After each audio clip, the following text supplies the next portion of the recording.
Hey everybody, I'm Greg Soul, and this is Why Am I, a podcast where I talk to interesting people and try and trace a path to where they find themselves today. My guest this go-around is Ben E. Wood. Not Benny, but Ben E. Wood. This Canadian musician is here talking about his fourth album, but more the process by which it was made. So Ben talks openly and honestly about his mental health struggles, what it was like on the inside of an episode, and how to talk to your friends that may be struggling.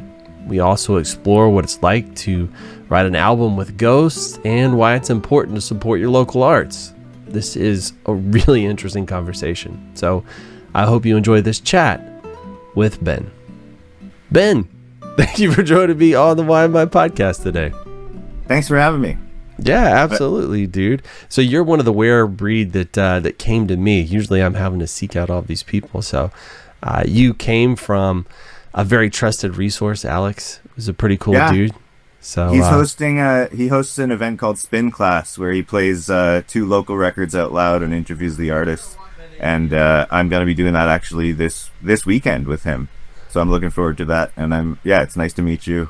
Yeah, that's dope. Yeah, Alex is a cool dude, and I really enjoyed the Social Animals podcast he used to do. But I get like you migrate, you grow, you change, you find new interests, and such is life. And there he goes. But he led you my direction, which I am gratefully happy for, man. So I'm excited to ask you the question that I get to ask every new face on here, and that is, Ben, who are you, bud? Well, my name's Ben. My name is Ben Wood, or on the internet, I'm Ben E. Wood. That's my sort of music pen name because of the way you can't have multiple artists with the same name. But I'm a songwriter. I'm disabled. I live in Toronto, Ontario, Canada, and I've just been at it for, I think, 2 decades now. I just reached the part of my life where I've now played shows and written songs for half my life. That's wild, man. I'm assuming that's always been kind of a dream of yours to make music your life, right?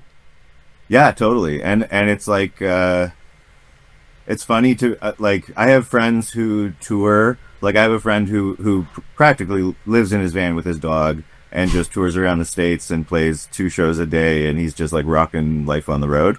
And we're the same age. We have very similar musical influences and stuff. And he told me, it's like, oh, you did the stay put version of what I'm doing. Because I haven't gone too many places. Like, I've been in Toronto pretty much the whole time. So it's funny to be playing venues now that I was also playing when I was 17. Or it's also funny to see some venues that don't exist anymore, that were like, those were the big goal shows when I was a kid. Or do you feel like some like FOMO when he's telling you about the stories, like being out on the road and seeing all these things? Yeah, but I don't have a dog or a van, so I don't have a fighting chance in taking on that lifestyle right now. Those sound like issues that are fairly easy to solve, my guy. I know. I would love to have one or the other or both. But yeah, it makes you wonder. Like you said, you did the stay-at-home version of that. Like, what would push somebody to do one or the other? Like, why was stay-at-home like the best fit for you? Well, for one thing, being in Canada, there's a million towns. There's a lot of places to go, but it doesn't, like, touring across Canada doesn't work the same way as touring in the States, because you can drive for 2.5 hours in any direction from any city in the United States and run into another city the same size. Whereas we've got like a couple big cities, like one per province basically, and then the rest, like the cities and towns in Canada are pretty geographically far apart from each other. So it makes it so the adventure of touring would be a lot more driving than if you were to tour like from east to west in the States or whatever. Do you think being a musician's easier if you are like in the States touring around, like being able to go city to city to city? I think that it's like, it sounds like that would be I am romanticizing the lifestyle, having never done it. But to me, I've played shows like out of town. And there is something really beautiful about going and doing the same process and the same material in a completely new place where there's a completely new group of people, knowing that like there's community everywhere and there's people everywhere who are ready to like to dance or to listen to poetry or to do the whole thing. It's I can imagine doing that. If I was doing that 4 nights out of the week, that would be pretty amazing for the first bit, and then I would be like, where do I have a shower? Like, how do I stop this crazy thing? Yeah. I mean, it seems like it would be hard because sometimes I just need to like sit in this chair and like turn the world off. And it seems like if you're just living out of a van, it's probably kind of a hard thing to do. Yeah. That would be hard. I don't actually know what it's like. Yeah. But it does, like, just the idea of playing shows that often. Because, okay, I've done the stay put version, which means that, like, while there are people who engage with my music and show up at the shows and like give me feedback and they're my friends and whatever, but it's like it's the same bunch of people every, like, I don't know, there's new people that find it and they engage with it or whatever, but it's like it makes it so you can, instead of doing 4 shows a week if you're on tour, it's like doing 4 shows a year, so you can actually make it special for those people. So then, yeah. There's this thing in my brain where it craves novelty. It loves new things, right? It likes to see something new. And I was just picturing in my mind the idea of every new city is a chance to, potentially have all of these people experience your art for the first time. Like, that seems like kind of an exciting thing. Like, I'm assuming you kind of saw that when you've done the travel gigs you've done, right? Yeah, the out of town gigs are really reassuring because I spend a lot of my time in Toronto, and it's like, it's a big city. Sometimes it's a cold, sad, concrete city. Like, there's a lot of really amazing art going on and a lot of really cool people doing really valuable projects and really interesting stuff. But when you're actually just like riding the subway, like, it can get pretty glum. But yeah, I don't know. I went last night. I saw Me First and the Gimme Gimmes, or they're called Spike and the Gimme Gimmes. Do you know them? No, I'm familiar. So they're like a punk rock supergroup. They've got like members from everybody's favorite punk bands. It used to have, they changed membership a little bit, but their whole bit is making the punk rock ironic cover song obsolete. So they play Somewhere Over the Rainbow, and they play Karma Chameleon, and they play Elton John, like ABBA. It's just like all songs that everybody knows the words to, but like hard dance punk music, like fun kind. Like, sometimes it's a little surfery, and sometimes it's like skate punk. But anyway, they're all like, they're doing that on tour 6 nights a week or whatever. And the thing that's weird about it is there's a mosh pit. There's people singing along and screaming and high-fiving each other, and there's like sweaty people dancing, and it's like a punk show, except everybody's singing along to Country Roads Take Me Home. And it's like, it's just a weird thing, because usually at the punk show, people have like, they're rooting for the songwriter, they're rooting for the band, and they sing along with the lyrics that meant so much to them. And it's like, they're doing Rocket Man, which kicks ass. And if you wanted to see Elton John perform Rocket Man, it would be $1,200 for a bad seat or whatever. Right. And this way you get to see somebody do it really fast and really loud. But it's funny because, yeah, it's like, it's the vibe of the show is that of a punk. Like, the vibe is there and people came to party, but it's not about like, the band doesn't have ideas that they're sharing. It's like strictly a party. It almost sounds like a karaoke or like a piano bar sort of experience where like you're expected to be singing at the top of your lungs along with them. Yeah. They actually, not the same guys, but there's a related band called Punk Rock Karaoke that has a full punk band and no singer. And you sign up and do punk songs with the band. That's wild, dude. That's cool. Yeah, it's playful. I think it's good to have like playfulness built into your show. Yeah. Because I don't know. Like I've noticed. So I've been to some like festivals and stuff like that, and occasionally like some of the music will come on that I know, and I don't know. It takes me to a different place than when I'm just listening. So like if I'm singing along, I don't know, like it just pulls me in a different way than I'm unaccustomed to normally. Well, yeah, it's like you're meant to join the band. It's like you go to the show so you can join the band. Yeah, makes me part of the experience, I guess is what it feels like. Yeah, exactly. I used to go in the mosh pit a lot, and now I pick one song that feels like the right time to jump in. And I'll go in for like 3 minutes or 4 minutes, and I'll come out of breath, and I'll be good. But I used to go in for like 20 minutes at a time, and like for the whole show singing. But now, yeah, singing along with the band is my main priority when I go out to a punk show. So I've literally never been in a mosh pit before. What's the appeal? What pulls you in there?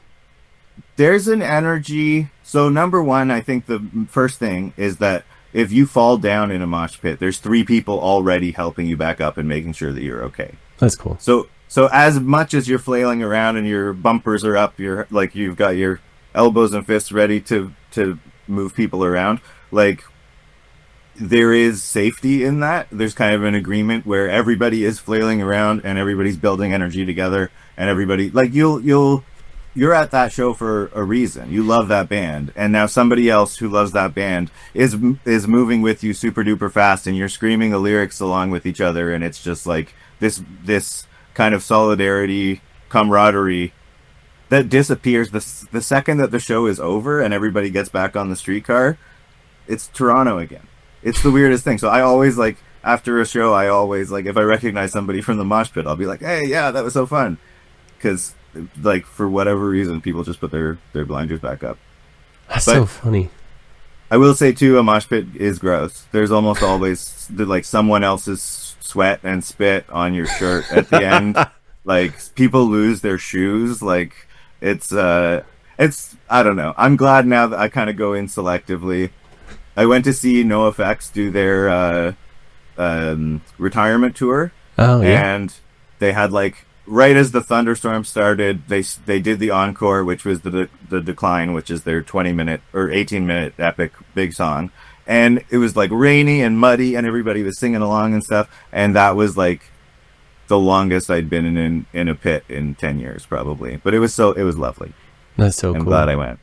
I think I get a sense of the feeling you have. So it's like I do a lot of EDM and things like that. So I'm one of those weird kids.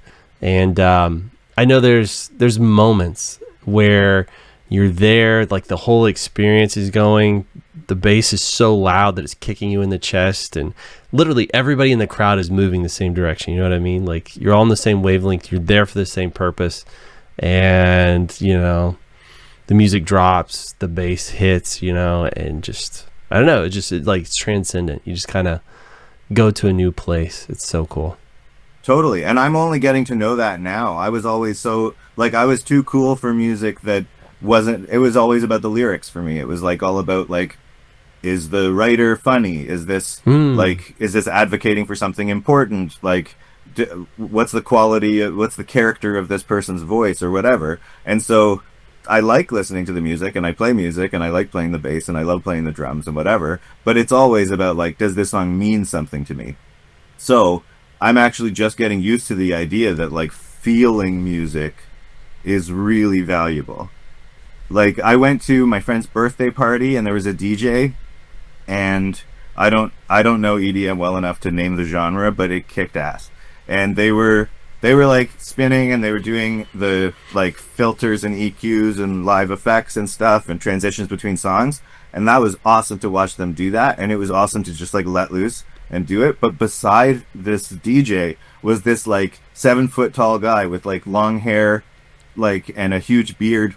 And he was doing these moves like with his fingers and like kind of conjuring energy and then like shooting it onto the dance floor. And I just felt like that, like it unlocked something. Like he taught me how to dance, that like you could be dancing and it's actually like you're conjuring something. You're like as a group on the dance floor, like harnessing energy and then just like exploding. It was awesome. I love it, dude. Like when I go to these big festivals, it is every shape, color, creed. Like people will be dressed entirely different. Some people will be wearing suits and ties, you know, some people will almost be wearing nothing. And you see all kinds of different dance styles, but ultimately it's just like whatever the music tells your body to do, you just go with it. And you're in this place where nobody gives a shit because they're all doing their own crazy thing. And I don't know, there's something like so special about that. Yeah, there's a permission in that. Oh yeah, to just like exhale, to like not care what you look like doing it, and just like feel it. So something you said there is like so interesting to me, because you were talking about the music had to mean something to you. It almost sounds like you started your musical journey as like an academic, you know, like I'm not just a fan, I'm an academic. Like I'm studying this, I need to make sure that it, you know, adheres to certain rules or standards before I will accept it. Like, where did that come from? Well, I think with that, it's probably the punk thing. Like I grew up listening. I felt I was 13, but I felt like I was listening to stuff that was not like I was getting away with listening to adult music, which now I realize is sometimes just geared to 13-year-olds. Anyway, but the I don't know. Like there's kind of a promise to punk rock that like, yes, it is a loud, sweaty party, and that it's just like objectively a pretty stupid routine. Like it's a stupid ritual, but we all agree that it's fun to do it over and over again. But like most of the stuff I was listening to when I was a kid was about like, I don't know, human rights and challenging the prison system, and like feminist punk rock. Like a lot of it was based on way bigger ideas than just like, let's drink beer and party. Although that was, I think, part of it. So I always like, when I make music, it's like, you know, when I finish a project, I'll be like, I'm glad I said that. I'm glad I said this thing. I'm glad I said that. Like, this project is more valid to me because I actually made a point to work these ideas into my songs. That's cool. I get it. So it almost sounds like you have kind of like a sense of responsibility or a duty to like your beliefs, like your core beliefs or your causes or your things you care about, and you try and live that through your music. For sure, but and also the end user experience of the music is important to me too. So including like guitar tones that I think are funny, like that's important, and having like playing with people's expectations as well. Like I do a lot of like implied rhymes or whatever. I'll set up a rhyme, and then the next line, it won't end the way you expected it, but I made you think that or whatever. So yeah, I think there's a response. Like when I see, this is separate from the EDM thing. If there's a DJ who's kicking ass and guiding a room full of people through a physical experience of music, that's awesome. If somebody is making music that doesn't have either some kind of like a message to get behind or a message to amplify, it's like, why are we doing it? And I think there's emotional music that is valid just for the sake that it's emotional. But I also, like I'm way more interested in music that's like, like either political directly, or at least participating in absurdity in a way that's like, that is political itself, just by being absurd. Yeah. Well, I mean, I think what a lot of people think of punk, that's kind of what they think of, right? Like it's either counterculture or has a very specific viewpoint that probably is a bit subversive. You know, it's maybe bucking the mainstream and pushing that narrative like in your face as much as they can with it. Yeah. But also, I mean, punk started to happen like 40 years ago, 50 years ago now. So it's kind of weird. Like, no matter what, now with like, genre is a funny thing. Because, punk rock already happened, and some people would say already ended. But it's like, the approach still exists. And I think the approach is still like a valuable thing, even if it doesn't sound like punk music. Like I have some songs that have like distorted guitars and yelling backing vocals and fast drums and stuff, but like I don't know that unless I told people it's punk, I don't know that people would be like, "Oh, this is a punk album." Maybe we'll see. What do you feel like punk has just evolved? Like it's changed and morphed and molded, or do you think punk was like very because this is opinion based, right? I'm sure like some people probably feel like one thing or the other, but do you feel like it was a genre that existed and now, we moved beyond that time? Or if anything, the change is amazing. The change is now that it's more inclusive. Like now, like punk has like the idea of punk has never been about like affluent white guys jumping around stage getting really drunk. Like the punk as a movement is about challenging like authoritarianism and fascism and violence. Like it's supposed to be a challenge to the way like things are. And so now I think it's more inclusive, and more people are taking a step back to make space, because there historically wasn't space. Do you feel like, because it's funny enough, like on this podcast, I end up talking about legacy a lot. Like it I don't know, like people are talking about who they are and their goals and things like that. That tends to end up being kind of part of it. Do you feel like trying to put your political messages or beliefs in your music is kind of a step towards your legacy, or how you communicate your beliefs with other people and maybe try and move them or wake them up a little bit in some respects? Or what do you think? Well, there's some stuff like, for me, this album that I've just finished, that's just been put up on Bandcamp or whatever, I would say that it is political. It's about my experience, like being in the psych ward in the hospital, and I think by putting together an album in a dreamlike way that kind of captures that experience and the recovery journey thereafter, I think that's part of a legacy, sure. But in the same way, I don't know what my next album's about.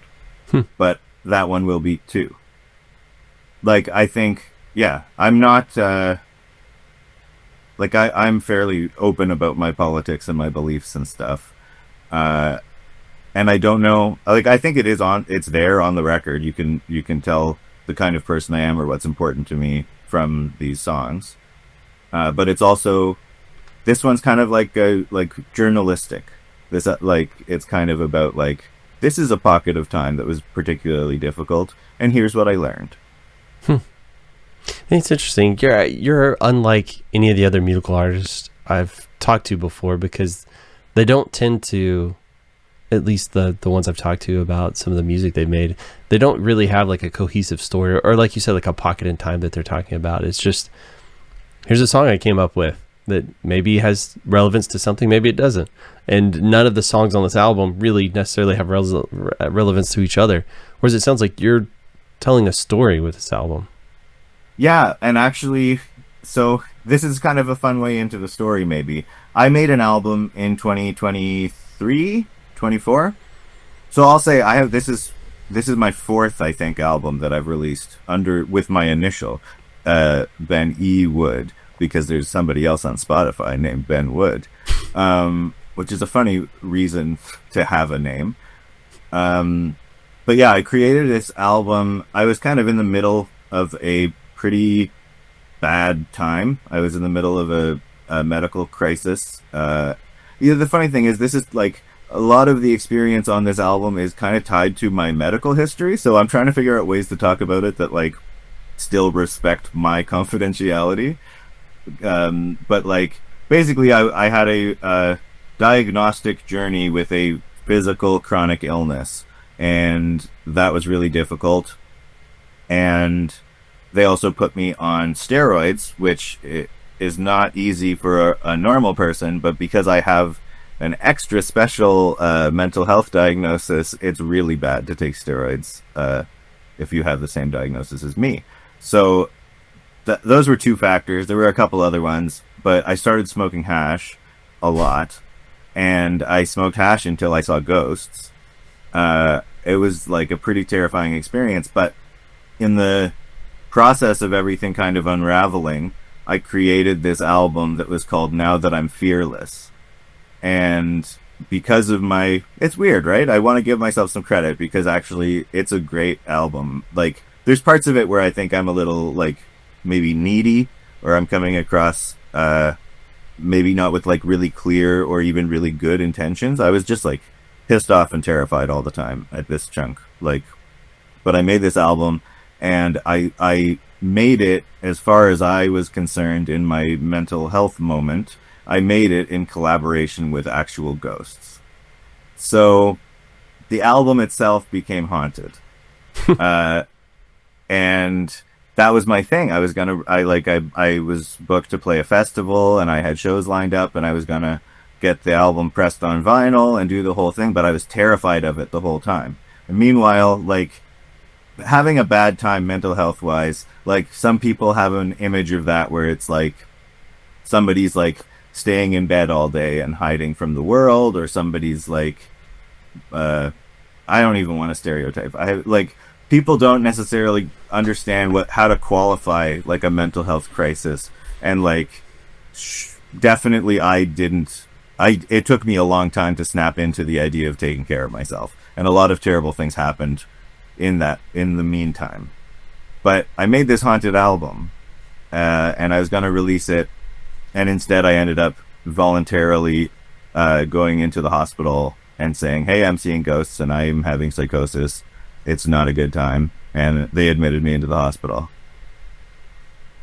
But yeah, and then I stayed there for 4 weeks. There are some interesting stories related to that. But the reason I got into any of this was I made that album with this kind of strict blueprint where, like, okay, I'm going to introduce this idea in track 1, and it comes back in track 5. And then track 2 has track 7, and track 4 immediately is called back in track 5. And it became this, like, every song had a buddy. There was a melody theme, like a motif that ran through the whole thing. And there was, like, I was using, I had a pedal, like I had a fuzz pedal on my vocal mic. And so I think I must have been making noises that I was like, ooh, this will surprise me later. Because I was high on the strongest hash I could buy. And it was like, it was another place to be. It was not good.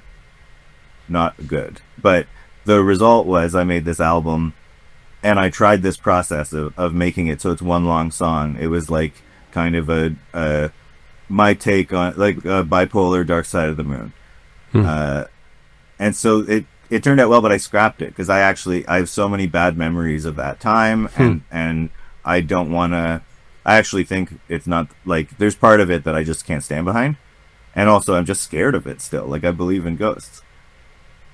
So what was good about that, though, is that months out of the hospital, with my medication adjusted and these experiences behind me, I was able to approach Farewell Strange Hotel, which is very much a concept album about this crisis and coming out of it. I was able to approach it with that same blueprint of, like, okay, I'm going to have this melody come back in track 9, and I'm going to say this lyric once in this song, but when I repeat it in track 10, it's going to mean something else. Like, for example, on the album, I say, "This is where you found yourself." I say that a couple times.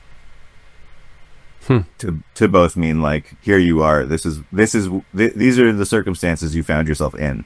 But then also it's like, this is where you found yourself. Like, this is where you came to understand something new about yourself. I dig it. That's interesting. And do you think you would have been able to make this Farewell Strange Hotel if not for the previous experiences? Because, I mean, it sounds like not even close, right?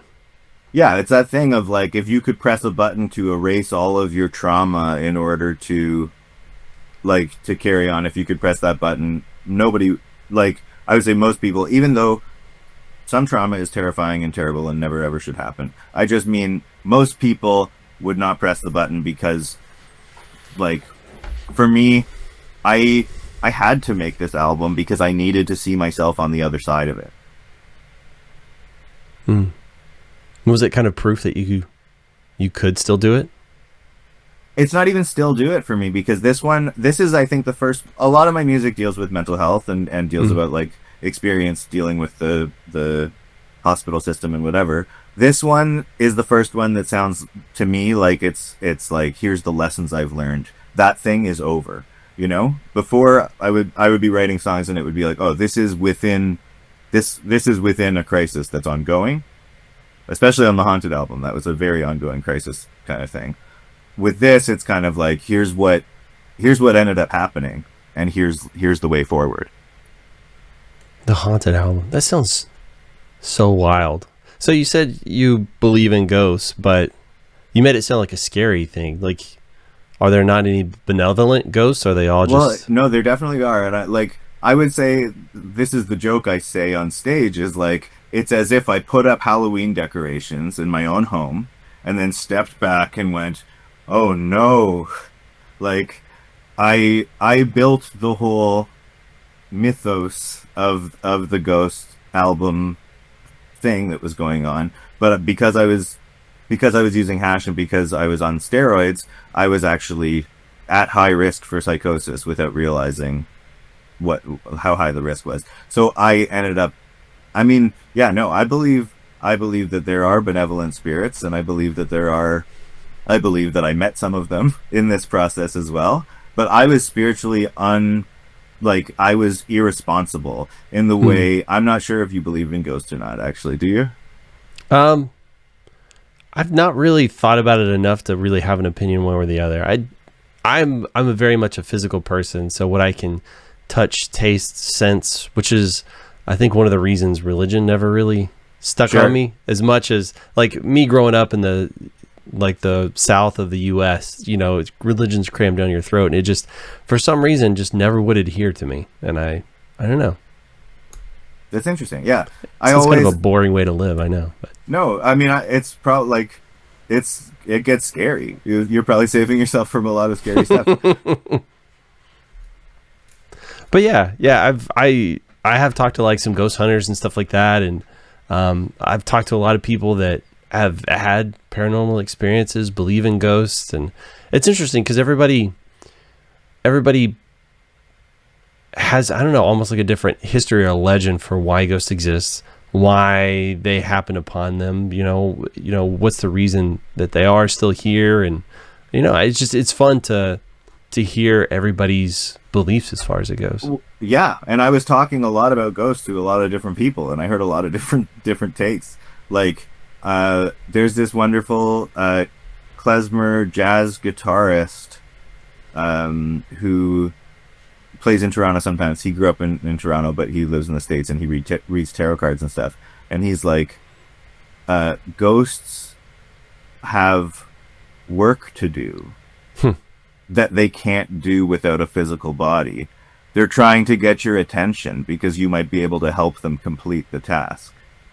And I thought that was interesting. I've heard like many different things. For me also, I firmly believe that I had a psychosis episode. It wasn't my first one in my life. I had one 10 years ago as well. The symptoms match up, that's fine. I still think it's like I had psychosis and I saw ghosts. Like, it could be I had psychosis, or like I saw ghosts because I had psychosis. But it could also be like, there's even this idea that's like, the people who are in psychosis or using substances or isolated or whatever, those are the people that the ghosts go to, because it's like, you're most likely to listen to me, which is like an interesting thought. Doesn't have to necessarily be predatory, but like those are the people that ghosts come back to, because those are maybe the most open-minded people, or they're the people who have parted the curtain already. Like, the curtain of normal society is already open for those people. Yeah. I think I've heard people say before, like, you know, like the veil between the living and the dead, that some people, you know, can take themselves to certain places where it's a little bit thinner, right? And so they're just more receptive to that kind of thing. So, yeah, I think that's fascinating. Like, it genuinely fascinates me how people navigate the world and see those things.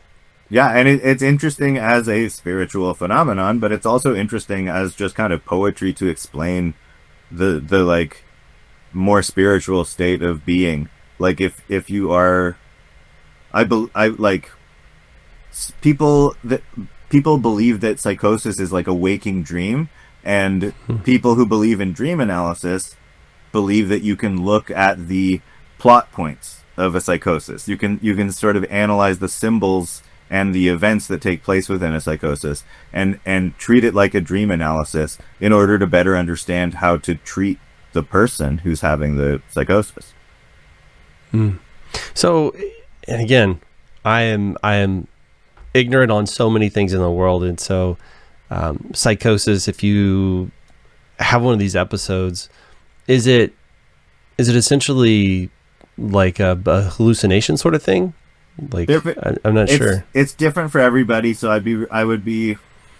for me, I'd be careful. Like, I wouldn't want to describe what it's like, but it is whether it's kind of like something completely unreal is very, very real, and your brain is actively justifying that belief with new evidence, treating like, so in a normal, maybe normal is a weird word, but if you don't have a psychosis episode currently, you might walk into a laundromat and notice that the dryer that's spinning has only yellow sweaters. And that's because somebody's washing their clothes. Like, that's because somebody's drying their clothes and they didn't want to put a different color in or whatever. But if you're in psychosis, that's where you see the yellow sweaters and you go, that's like the banana cream pie. You know? And your brain starts attributing evidence to a belief, like usually way scarier thing than a banana cream pie. Like, it's like it's common to have like fear of like surveillance, or like people can hear your thoughts. There are hallucinations. That's where it's like, I saw ghosts. I know I saw ghosts, but also I was in psychosis, so my brain might have showed me that movie. So it's hard to tell, but the thing that should be talked about is that it feels really real to the person who's experiencing it.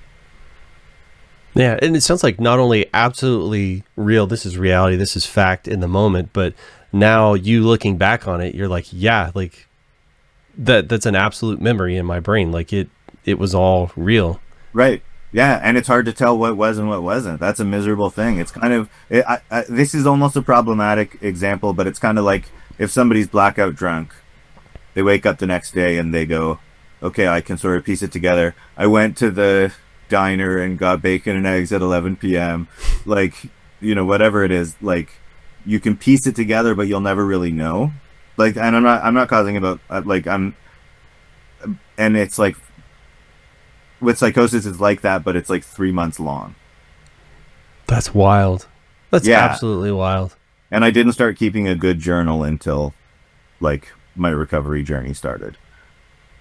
Gotcha. Is that like an important part of the process? Well, it's just to go back and try and make sense of things, because it's like there's some things I'll just never know, and it's like sad and frustrating, and it's a hard thing to have. Like, but yeah. Yeah, it sounds like you'd have to be a detective, like go back and interview witnesses and collect information just to try and piece it all together. But that's got to be difficult to like confront somebody who say was there and you know, they have maybe they made a video of it and your memory is like a completely different remembering of that exact scenario. That's got to be so hard to like reconcile with yourself. Yeah, it is. It's still like, I mean, this all happened over a year ago now. But I'm still like, yeah, the doctor described it to be like, there's you and the person that you're talking to, and then there's this other you way above, like, and it's like the awareness, the observer, the part of you that is keeping track of what's going on is listening to a totally different podcast, but registering it as new information or whatever. It's just, it's like, yeah, that's something that I have a lot of sadness and grief and confusion around that still. And I mean, I talked to somebody who had a psychosis 30 years ago, And he just kind of rolled his eyes and he was like, "Yep, you'll never know." So that's pretty hard. That's a lot of feelings: sadness, confusion, grief. I mean, do you feel like shame and like all, just pretty much every emotion you can imagine associated with it? Totally, but on track 2 of my album, I say shame is a thing of the past, which I think is hilarious. Because is that wishful thinking? Is that more the idea there? Well, it's both. It's aspirational, but it's also like shame. Like it's all about the past. Yeah. But yeah, I don't know. I like it. Thanks. But no, I mean, I've been working in therapy, and I go to 3 groups a week that are really helpful. There's like a skills-based recovery group that's more for changing your relationship to substances. I guess it's kind of like a skill. I'm not going to name check any of the groups because I don't want to support them, or like I don't want to use their names. But I also go to this harm reduction DIY punk group, which is awesome. Everybody's really like down to earth and supportive, but also like everybody makes art. Everybody has like, it's also cool to be like hanging out with people who are like me but far away. Like it's just nice to know there's like punks recovering all around, like they're in Vancouver and in Boston and Pittsburgh and Philadelphia. Like it's nice, and that's once a week, and it's been really helpful. And then there's like a peer support group for people who share my diagnosis, and that's been good for more specific kind of support. So I'm like, yeah, I mean, there's shame and guilt and every stage of grief. There's depression and despair and anger and bargaining and what is it? DABDA. Oh, acceptance. That's it. And it makes sense to me that acceptance is at the end of that list because it is the hardest one. Yeah. And I don't think it's not supposed to happen linear anyway, but yeah.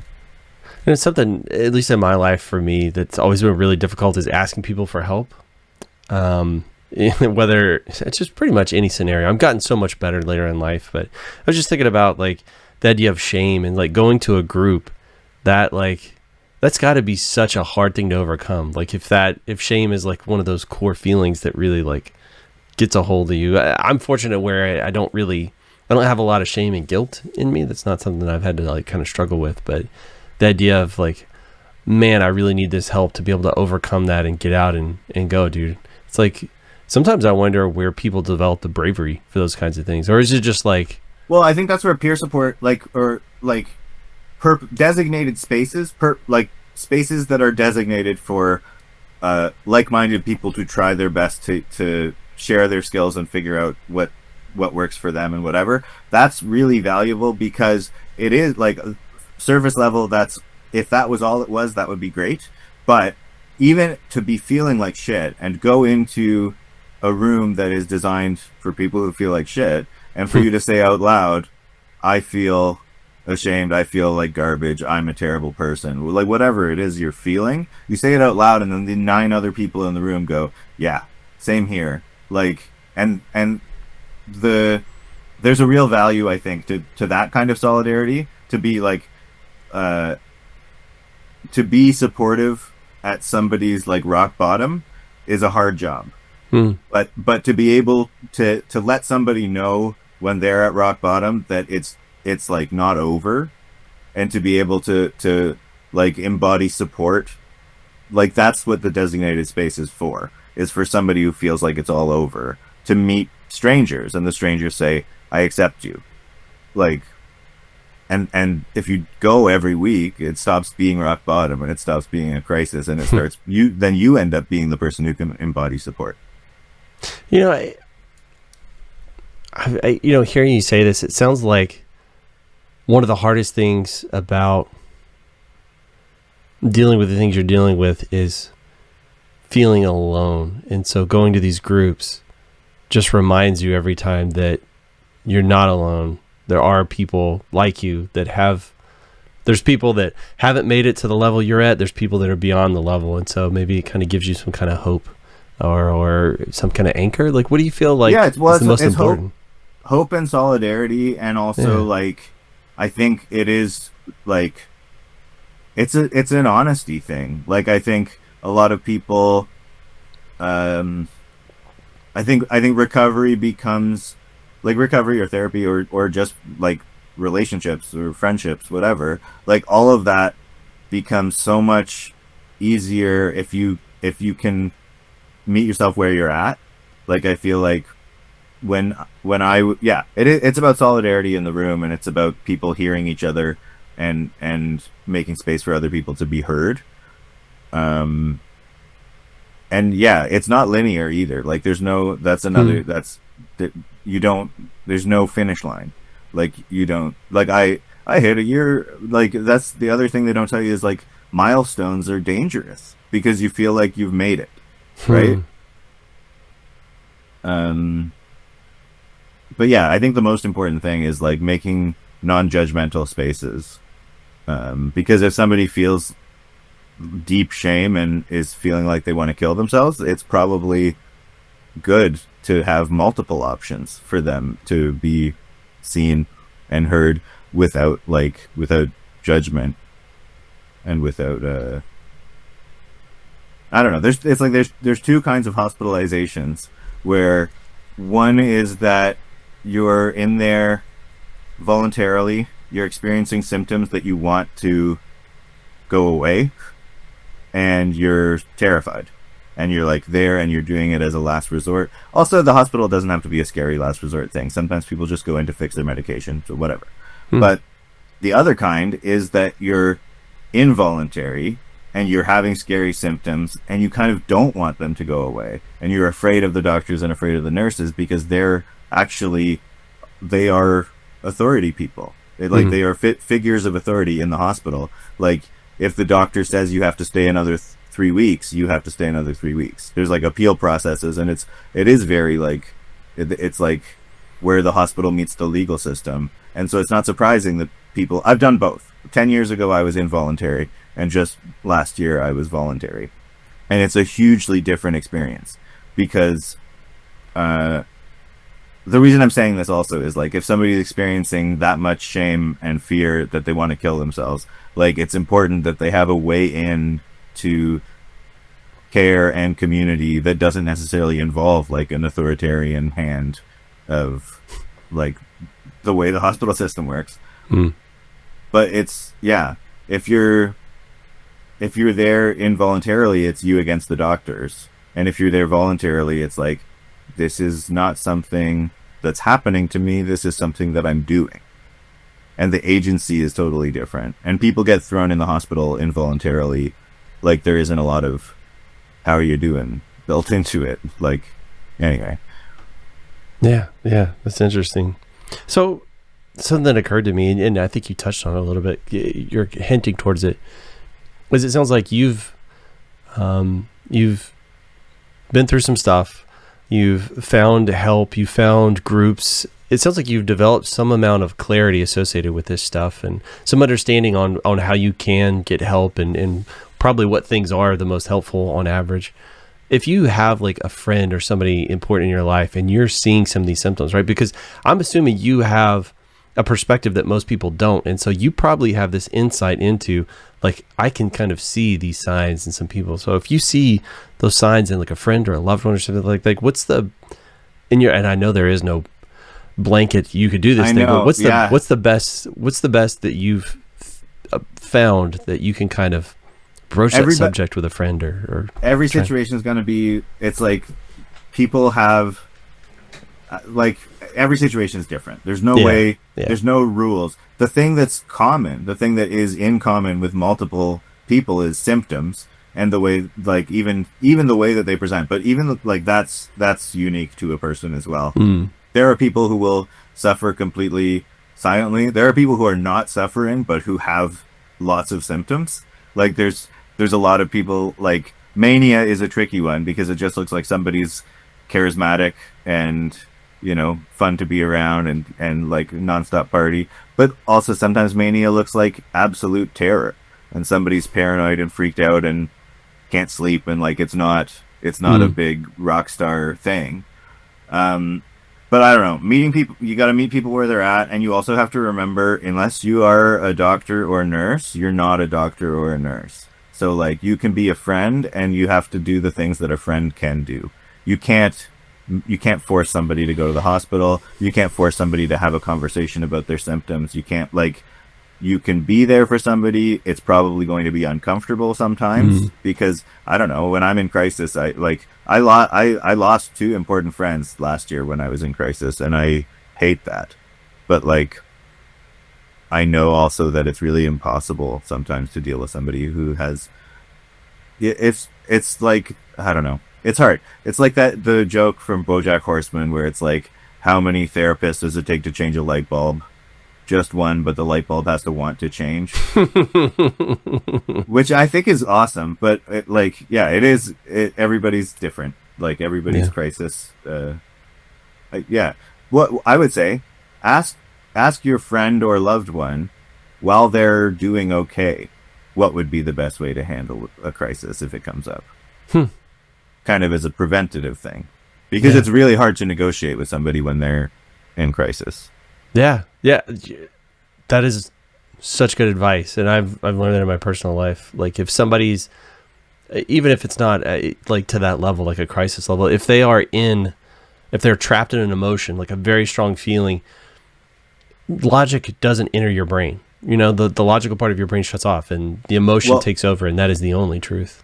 And then the black and white thinking happens also, where like it's not, oh, here's my friend, I've known you for 7 years, I really love the way that you always make the best egg salad. There, it's like you are good or evil, like you're with me or against me. You're not like, there's no nuance in the relationship. It's like they just decide. I don't know, not everybody. It's really hard to make the, like, I don't want to make blanket statements. Yeah, I know what you mean. Like it can be like that. But you were touching on the idea of somebody potentially being in a place where they might want to take their life. And I've read some research that says that having a conversation with somebody when you sense symptoms can be one of the big things that, helps prevent suicide. And, I mean, I'm not saying it's your job to save everybody in the world, but, the idea that a simple conversation can make a big impact. Also, conversations about mental illness and suicide should happen generally. Like it doesn't have to be a thing that only comes up in crisis. I agree. It is really good. It's better to engage with somebody than to ignore them, especially when they're unwell. But you were talking about, you might risk losing that person as your friend. And, some people are like terrified of that, but I mean, what are the alternatives? Like, maybe I lose this friend and I save their life, or, maybe not. Maybe everything's cool and, who knows? But I don't know. There's a risk reward, right? Yeah, I think in general, destigmatizing mental illness and pain and suffering and all of that is a good call. Like, on Instagram, if you use the word suicide in a post, you get shadow banned, and you're not able, like, they won't let you post stories or whatever. It's like one of their censorship features is to make it so that you can't say the word suicide. That's why people say unalived or whatever, to try and bypass the algorithm. But like, that's nuts. If we live in a world where it's actually kind of illegal to have a conversation about suicide, like we do need to make space for those conversations, for sure. Yeah, that's wild, man. Something you said earlier, which is really curious, like, because it's just been tickling the back of my brain, and so I know it was way earlier in the conversation. I'm kind of skipping around here, but you were talking about art in Toronto and all these various things, and then you said there's some stuff that's very valuable projects. Like, what's the definition of a valuable project to you? And you kind of made it hint, and I'm not saying this was the case, but you kind of made it sound like you feel like your stuff isn't valuable. And I'm just curious, like, what makes something valuable or not? I mean, I like my stuff, but it's hard. I still find it hard to, like, not be apologetic for taking up space or whatever. But I think my work is valid. I think it's actually very good. I think it's funnier. Like, this is somehow my most personal, scary, sad project, and somehow it's funnier than the other ones. But yeah, I come from the world of community arts. I worked with an organization for like 8 years, and it was like, they changed their mandate, like they changed their language around it a lot, but it was basically for youth on the margins, which was kind of a wide range of different reasons to be marginalized, but it was primarily, it started as homeless and street involved youth, and then it kind of was a wider range of who could access the space. But it was like a ton of like the industrial kitchen, screen printing studio, visual art studio, pottery studio, music studio, which is where I spent most of my time, and a movement studio.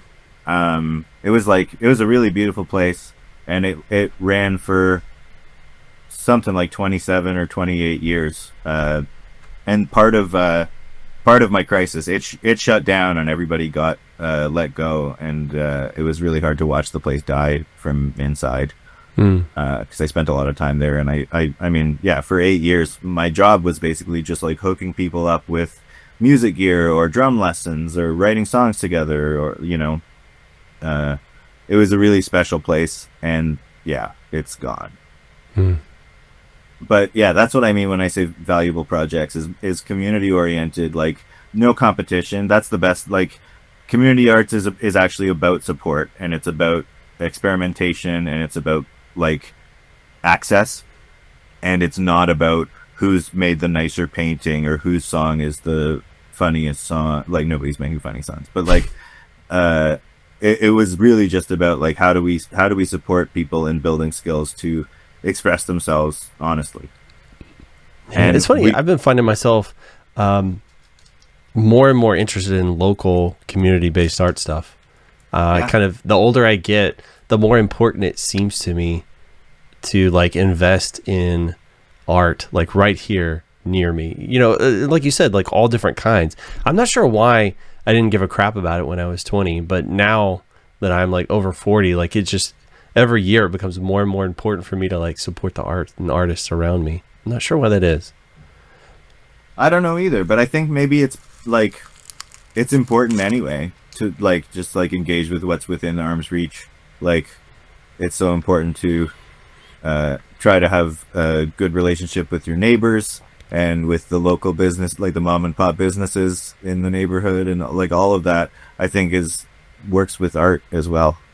Yeah, like I've noticed here in the States, they're getting more, or rather less and less inclined to fund arts, like the government and publicly. And, it's just, it's getting harder and harder for those kind of minority voices to get out, right? Because it's mostly, I'm lumping myself in here. It's the weirdos. It's the ne'er-do-wells. It's the contrarians that are making all of the interesting art, or at least the stuff that's interesting to me. And it seems like that's the stuff that's losing support. Well, yeah, they're shutting down Colbert, and they're shutting down Sesame Street and NPR, PBS. All that stuff's going away. All this stuff that, because I used to listen to NPR all the time. Right? Yeah, I guess I was that target demographic that's losing some of the things that I really love. Yeah, well, our arts funding here in Canada and Toronto, like arts funding has gotten a lot more competitive and is more limited than before too. Like it's not a good sign. Yeah. So I don't know. I guess the burden falls on us, everybody listening to this, all of your people, all of my people to help push this stuff forward and keep it going. And just keep making stuff. Make bad art I love, like, that's very important. Make 10 paintings and you might find that one is really speaking to you. Like write down 10 ideas and then get good at reading your journal and knowing which ideas are worth the future. Yeah. And I'm a big fan of, I think even bad art's better than no art at all. So yeah, it doesn't matter. And sometimes you just, and like, this is definitely my opinion on things. You have to be bad at something first, right? Like the first thing you're going to do is going to be bad. But if you don't do the bad thing, you can't then get better and learn how to do it and then start making the stuff you really do like. And don't let that fear of failure hold you back, man. I dig it. Yeah. Well, I'll tell you what, Ben, you have been exceptionally generous with your time. And I think literally sit here and talk to you all afternoon, dude. Yeah, this was fun. You're a pretty interesting guy. But right here at the end, I like to let people know all about you. Like you have stuff coming up. Obviously, you've got an album to promote. So let the people know what you've got going, how you'd like to engage with you, all of the good stuff. Let's hear the details. Sure. So if you're interested in following me on Instagram, I do post stuff funny pictures. Usually, I like to take things out of context and show them as photos. And on Instagram, I am at the Mad Hatter of Fact. And then this album I just released, it will be up on Spotify and Apple and all the evil streamers, probably in September. But for now, it's just on Bandcamp. You can find it by typing in Farewell Strange Hotel in the search bar, either on Google or Bandcamp will take you right there. And also the link to that and also my other albums, Oh Man, When I Was in Art School, I've Got a Failing, and Briefs are all available at the link in my bio on my Instagram, which is Mad Hatter of Fact. All right, man. All that stuff will be linked in the descriptions on all the stuff I push out, so we'll be able to see it all. Well, Ben, again, man, I appreciate your time, and I'm going to hit stop on all this stuff.